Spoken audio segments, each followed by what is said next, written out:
And the wait is over. So Rajini sir and Kamal sir 2 பேரும் சேர்ந்து நடிக்க போற அந்த ஒரு படத்தோட ப்ரோமோ வந்து ரிலீஸ் ஆயிருக்கு. யார் இந்த படத்த வந்து இயக்க போறாங்க? யார் வந்து இந்த படத்துக்கு மியூசிக் பண்ண போறாங்க? இது எப்போ நடக்க போகுது? இது நடக்குமா? அப்படின்னு ஏகப்பட்ட கேள்விகள் வந்து நம்மள சுத்தி ஓடிக்கிட்டே இருந்துச்சுல்ல. அதுக்கெல்லாம் இன்னைக்கு ஒரு விடை தர்ற மாரி அந்த ப்ரோமோ ரிலீஸ் ஆயிருக்கு. இந்த படத்த இயக்க போறது நெல்சன் அப்படின்னு வந்து நமக்கு இதுலேருந்து தெரியுது.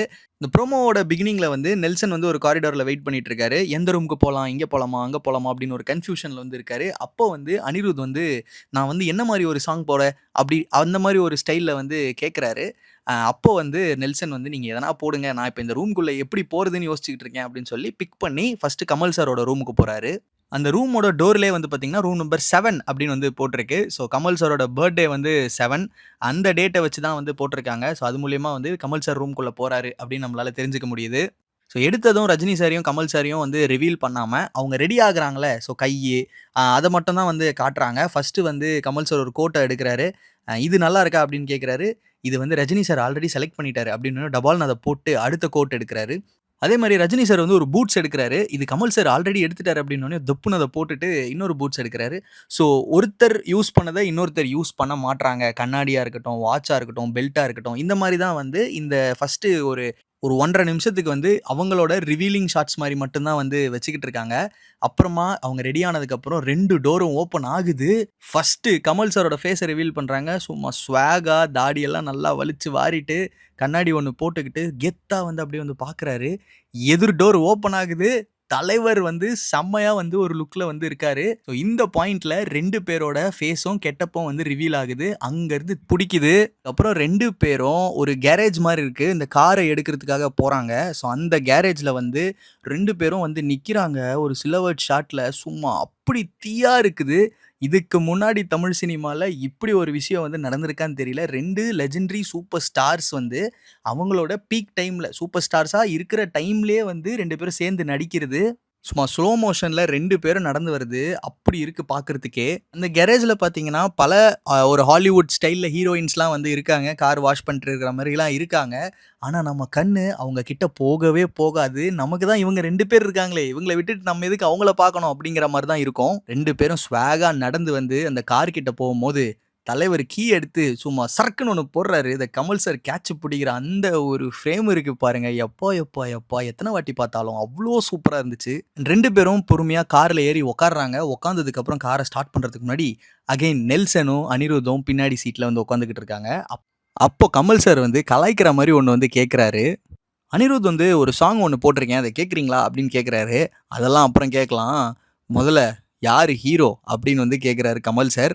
இந்த பாயிண்ட்ல 2 பேரும் ஃபேஸ் டூ ஃபேஸ் பார்த்துக்க, ரஜினி சாரும் வந்து அதான் கேட்குறாங்கல்ல சொல்றது அப்படின்னு சொல்லி அவரு ஒண்ணு கேட்க, ஸோ கம்ப்ளீட்டா இந்த ப்ரோமோ வந்து பார்க்கும்போது நெல்சன் வைப்ஸ் பயங்கரமா இருக்கு. இந்த ப்ரோமோ வர்றதுக்கு முன்னாடியே வந்து இது எந்த மாரி ஒரு ப்ரோமோவா இருக்கும்? அது வந்து நெல்சன் ஸ்டைல்ல இருக்குமா? இல்ல ஃபயரா இருக்குமா? இல்ல என்ன மாரி ஒரு சீன்ல படத்துல இருக்கிற ஒரு சீன வச்சு இருக்குமா? அப்படின்னு மாதிரி நெறைய கன்ஃப்யூஷன்ஸ் இருந்துட்டு இருந்துச்சு.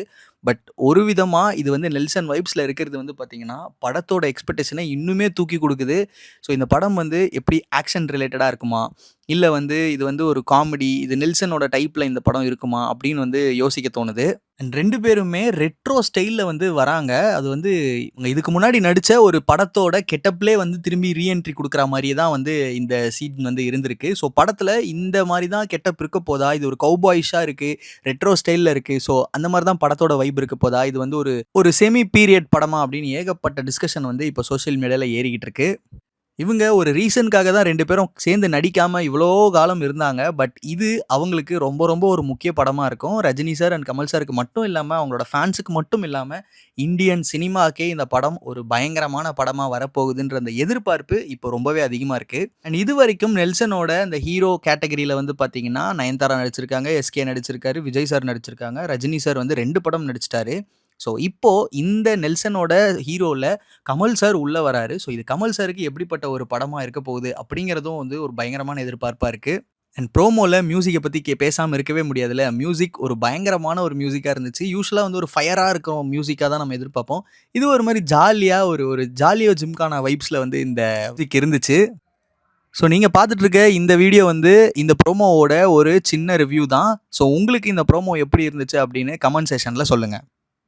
ரெஜெண்டோட ஒரு 17வது படமான ஒரு போஸ்டர் ஒன்று விட்டுருக்காங்க. இப்போ இந்த ப்ரோமோ ஆல்ரெடி ஷூட் பண்ணிட்டாங்க. பிரமாதமாக வந்திருக்கிறதா ஒரு தகவல். 80s ரஜினி கமல் வந்து இன்னைக்கு பார்க்குற ஜென்சிக்கு ரொம்ப லைக் பண்ணுறாங்க. ரஜினியுடைய அந்த ஒரு ஸ்டைல், அந்த வாக் இன்னைக்கு யாரும் பண்ணலையே, பண்ண முடியலையே. அதை 74 வயசு யங் மேன் அப்படின்னு உண்மையிலே கனவு தான் நிஜமாயிடுச்சு. ஓகே, இப்போ எல்லா பேருமே 7 மணி 12 நிமிஷம் எப்போ வருவோம்னு எதிர்பார்த்து. 2 பேருக்கு ஈக்குவல் ஸ்பேஸ் கண்டிப்பாக வேணும். நெல்சனுக்கு அந்த கெப்பாசிட்டி இருக்குன்ற மாதிரி நிறைய ப்ரூவ் பண்ணிட்டேன்.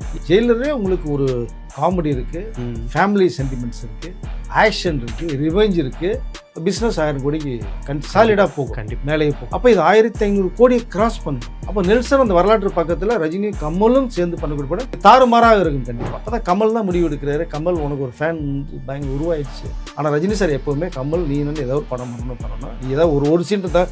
ரஜினி சார் படத்தில் ஒரு சீன் கேட்குறாங்க எல்லா பேருமே, ஷாருக் கானே கேட்குறாரு. ரஜினி சார் ஒரு சீன் கொடுத்து கமல்கிட்ட கேட்பார். ஆனால் கமல்ஹாசன் அவர்களுக்கு துளி அளவு ஒரு பொறாம கூட வரவே இல்லை. அது இன்னைக்கு இருக்கிற ஆக்டர்ஸ் இருக்கு, அவர்களுக்கு இல்லை. ரஜினி என்ன விளையாடுற நீ ஒரே என்ன தெரியுமா, நான் இருக்க நினைக்கிறேன் நீயே இது மாதிரி 10 மடங்கு உயரத்தில் நீ இருக்க ரஜினி. நீ பாட்டு பொசுக்குன்னு சினிமா விளையாட்டு போறீங்கிற மேம்படி போறீங்களா, பைத்தியக்காரத்தனமா வெறித்தனமா இருக்காங்க. நீ விட்டு போறேன்னா சிக்கல் உனக்கு தான். வியப்புக்குரிய மனிதர்களாக தான் இருக்காங்க. அதனால இன்ன வரைக்குமே ஹீரோ பண்ணிட்டு இருக்காங்க. எல்லாம் வியந்து பார்க்குற இடத்துல இருக்காங்க. ஃபைனல் கட் நேயர்களுக்கு வணக்கம். நான் உங்க சுஷீந்திரன். இன்னைக்கு நம்ம கூட இருக்கிற special guest cinema journalist Dindigul Venkatesh அவர்கள். வணக்கம் சார். வணக்கம். எப்படி இருக்கீங்க? நல்லா இருக்கு சார். இப்போ ஒரு அனௌன்ஸ்மெண்ட்டு டப்புன்னு வந்துருச்சு. ஆனால் அதை பார்த்த உடனே இது கனவா இல்லாட்டி நிஜமா அப்படின்ற மாதிரி தான் நம்மளுக்கு போயிட்டுருக்கு. ரெஜெண்டோட ஒரு 17வது படமான ஒரு போஸ்டர் ஒன்று விட்டுருக்காங்க.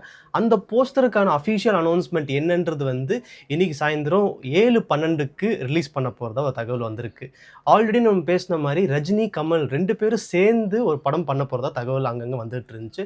அது நெல்சன் தான் பண்ண போகிறான்ற மாதிரி நீங்கள் சொல்லியிருந்தீங்க. ஸோ இப்போ இந்த அனௌன்ஸ்மெண்ட்டுக்கு அதுக்கும் ஏதாவது முடிச்சிருக்கா சார்? இல்லை, கன்ஃபர்மேஷன் தானே. ஓகே. இது கனவு இல்லை, நிஜம்தான். கிட்டத்தட்ட ஒரு 46 வருட கனவு. அது இப்போ தான் பழிக்க போகுது. இது நண்பனுக்காக மிகப்பெரிய அளவில் ரஜினி செய்யக்கூடிய மிகப்பெரிய ஒரு நன்றிக்கடன் கூட சொல்லலாம். ஓகே, அது ஒரு பக்கம் இருக்கட்டும். இப்போது இந்த ப்ரோமோ ஆல்ரெடி ஷூட் பண்ணிட்டாங்க. சாலிகிராம் நம்ம பிரசாத் ஸ்டுடியோவில் செட் போட்டு நம்மளுடைய இந்த அதாவது 80s ரஜினி கமல் இன்னைக்கு பார்க்குற ஜென்சிக்கு ரொம்ப லைக் பண்ணுறாங்க.